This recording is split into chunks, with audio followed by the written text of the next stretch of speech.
What's up, guys? This is Ken with Picking Duck again, back with another video to talk to you guys about partnerships and how I got partners in my business and where I'm at right now with Picking Duck regarding partnerships. So starting in any venture, you're doing it solo, right? And so how do you get those partnerships going? You really got to get people to believe in your idea and who you are.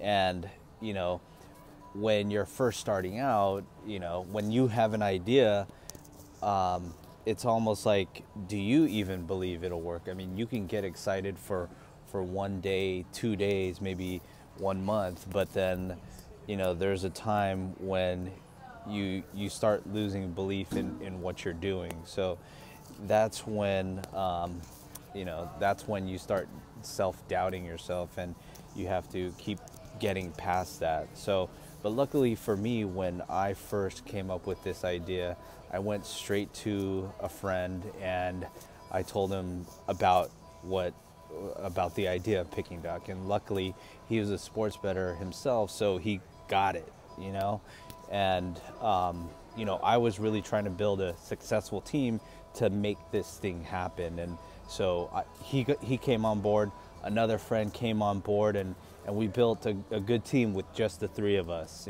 because these guys were sports bettors. They knew the deal, and they were my close friends already. So what better way to just go in and do something together, right? So we built the project and we got it going to a certain point, and then we're like, man, we need to start getting funding. So that's when we created a pitch deck, and none of us were really good at design, right? So we reached out to another friend who could help us with the design work for the pitch deck. And when he read the deck, he was like, oh, wow. He also bought into the idea. And so he joined our group, and we became a team of 4. Now, our partnerships are growing, and actually he was our close friend as well. So it just really worked out.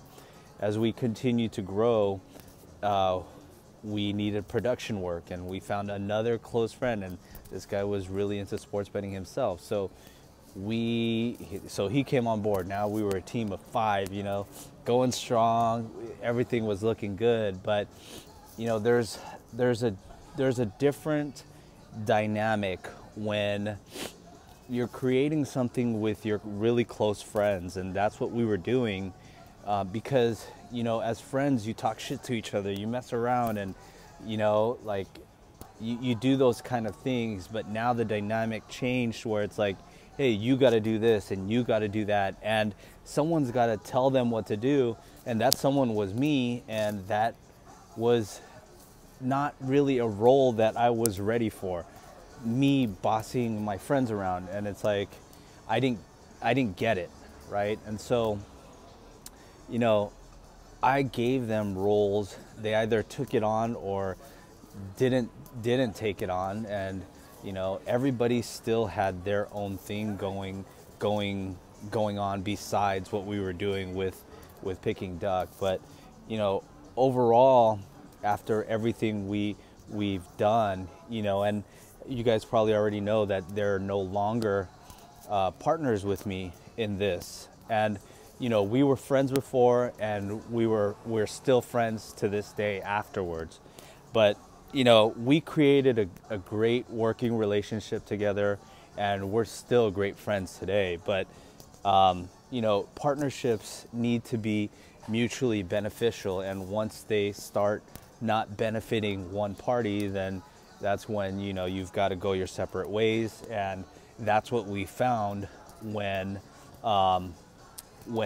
it came to a certain point where maybe it's not as beneficial for someone as it is for the other. And so that's when we had to really part ways. But what I've learned, what I learned working with my friends is actually over time, because when we used to talk so much shit to each other, I actually learned to actually lift up my friends and try and get them to do better. And you know, so that was something that changed in me, that I was actually really surprised at. So, you know, now I really was trying to support them in whatever it is they're doing, whether they're doing it with me or not, you know. So that's where the growth happened, as far as our partnership deal. Now, you know, like when you guys are sports betting, you know, that's a really solo type of thing. You really don't show anybody who you're betting on.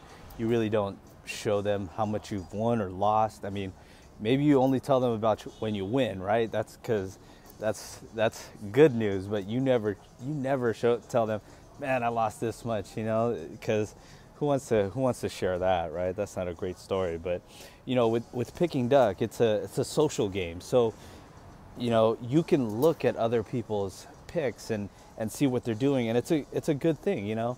It's a good thing to get other people's opinion on the game, because it can help you get out of your own head and help you make better decisions. And right now on Picking Duck, you can go check it out. You can go see anybody's picks, and here's a tip that is going to be going away pretty soon, and it's going to become a subscription model. So just letting you guys know, like, get all the value, learn to use other people's opinions. Take a look who's on that leaderboard, see who's winning, and you know, see if they got a pick on a game that you're interested in, you know, and take a peek. Who do they like? You know, you don't have to take it. It's still it's just getting some more insight to see what others think, right? And so take advantage of it while you can, right?